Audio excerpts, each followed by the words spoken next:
দীপুদা যাবেন? আরে ভাই, দীপুদা কি? দীঘা, পুরী, দার্জিলিং জানেন না? বাঙালির ভ্রমণের অন্যতম ভ্রমণস্থল। হ্যালো গাইজ, আমি রিয়া দাস। রিসেন্টলি আমার হাজব্যান্ডের সাথে ঘুরতে গিয়েছিলাম দীঘা। আচ্ছা, আপনারা কি জানেন বীরকুল নামে এক জায়গায় বর্তমানের প্রসিদ্ধ দীঘা সি বিচ অবস্থিত?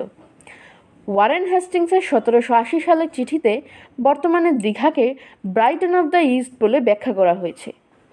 একজন ইংলিশ বিজনেসম্যান জন ফ্র্যাঙ্ক স্নেইথ, যিনি দীঘাতে 1923 সাল থেকে থাকতেন, তিনি তখনকার পশ্চিমবঙ্গের মুখ্যমন্ত্রী বিধানচন্দ্র রায়কে দীঘাকে উন্নীত করে একটা বিচ রিসর্ট বানানোর জন্যে কনভিন্স করেন।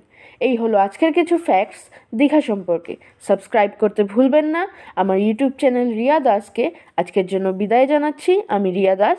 ধন্যবাদ। Have a great day, have a great night. Thank you.